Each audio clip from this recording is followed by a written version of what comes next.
The television show Have Gun, Will Travel first aired on CBS on September 14, 1957, and wrapped up after 6 seasons and 225 episodes on April 20, 1963. This black-and-white Western was incredibly popular, especially during its first 4 seasons, which all earned a Nielsen rating of either 3 or 4.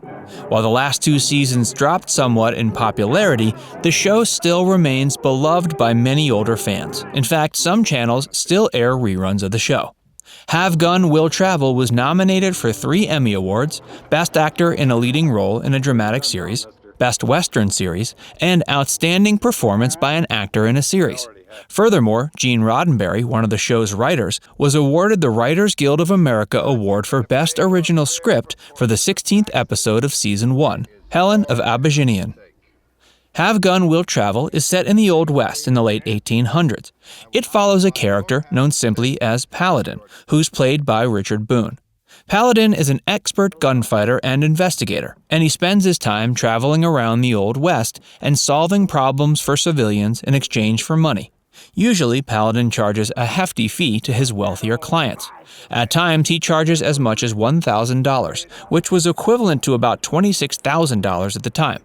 When he found poor people in need, however, Paladin was more than happy to offer his expert services for free, which gave his steely character a softer side. Paladin's mysterious and compelling character is part of what made the show such a huge hit, especially in the first 4 seasons.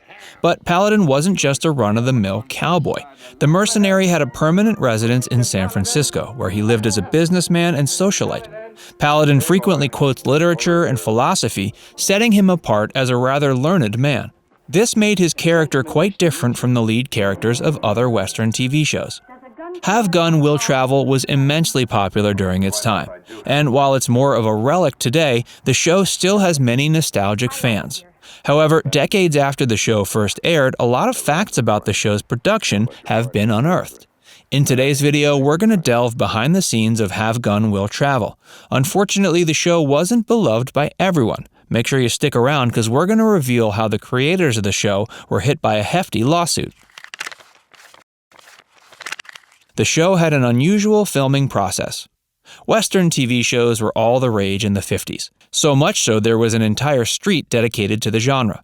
Irving Street, located near Melrose in Los Angeles, was the location of Filmmaster Productions, the company who produced Have Gun, Will Travel, as well as many other Western TV shows.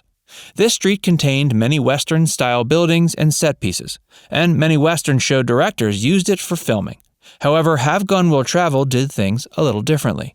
Instead of filming on Irving Street, the cast and crew filmed in a variety of areas around California and Oregon for a more authentic feel. In fact, many of the episodes were filmed entirely outdoors. The creators of the show were very dedicated to creating a show that felt real. The show inspired a radio adaptation. Here's another way in which Have Gun, Will Travel was quite unusual. Many popular Western TV shows, such as Gunsmoke, were originally radio shows before they were adapted into TV shows. In the case of Have Gun, Will Travel, however, the TV show came first, and the radio show came second. The first season of Have Gun, Will Travel was so popular it inspired a radio drama. The character Paladin was voiced by John Daner, an excellent choice, seeing as he was involved in pretty much any popular Western at the time. The radio show aired on November 23, 1958, and ended November 27, 1960. Many of the show's writers moved on to even bigger projects. Have Gun, Will Travel featured numerous talented writers. After getting a chance to show off their writing skills on various episodes of the show, it was much easier for them to find work after the show ended. One of the show's writers, Bruce Geller, went on to create the spy film series Mission Impossible. Meanwhile, Samuel A. Peoples wrote The Tall Man and Lancer. Writer Harold Jack Bloom created the TV series Emergency, as well as Heck Ramsey, which also featured the talents of the actor Richard Boone. The most famous of all these writers, however, was Gene Roddenberry, who created Star Trek. Paladin actually wore a lot of blue. Throughout the show, Paladin was often referred to as the Man in Black. However, in earlier episodes, his ensemble was made mostly of midnight blue clothing, which complemented his gorgeous blue eyes. Because the show was filmed in black and white, however, the dark blue appeared black. It wasn't until later in the show that the costume designers changed his clothing to all black, although he still occasionally wore blue, since the audience wouldn't be able to tell the difference. The show led to a huge lawsuit. A man named Victor DaCosta was outraged when he first watched Have Gun Will Travel. The reason? He believed the creators of the show had stolen his rodeo performance character, which he had crafted decades before the show aired. While performing at rodeos, Victor DaCosta wore all black, referred to himself as the Paladin, and even handed out business cards featuring a chess piece and the phrase, "Have Gun Will Travel," just like in the show. Sadly, Victor DaCosta died at age 83, and it wasn't until a few years after his death that the court ruled in his favor, earning him over $3 million posthumously. While the creators of many shows will take inspiration from real life, this time they went a little too far. Still, the writers did an amazing job creating a compelling persona around Paladin. Part of what made him so mysterious was his nickname, making many fans wonder what his actual name could be. Make sure you stick around until the very end, where we'll reveal what the true name of Paladin might be. And if you're enjoying this video so far, please take a moment to like it and subscribe to the channel for more. The cast and crew members didn't always get along. Every television production has its ups and downs, but the set of Have Gun Will Travel became more tense than was usual at the time. At one point, creator Sam Rolfe got into a physical fight with Richard Boone, and the actor was so angry he walked off set. After taking a little while to cool down, though, the two were able to work out their differences, and they worked together for many years despite the tension. Paladin enters a familiar saloon in one episode. During the episode, The Colonel and the Lady, Paladin walks into a rather familiar saloon. The iconic swinging doors and sconces are immediately recognizable as the set from Gunsmoke, one of the most popular Western TV shows in history.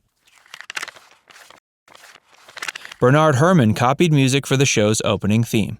The iconic opening theme of Have Gun Will Travel, known as the Ballad of the Paladin, was composed by Bernard Herrmann.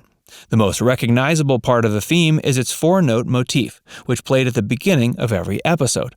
Despite being a musical genius, however, Bernard Herrmann actually lifted much of the music from an earlier composition in the 1951 movie On Dangerous Ground. At least he recycled his own music instead of someone else's. The show was almost rebooted. In 2006, a few creators almost made a reboot. This isn't odd in itself, but the casting choice certainly was. They almost had rapper Eminem play Paladin in an urban setting in Detroit.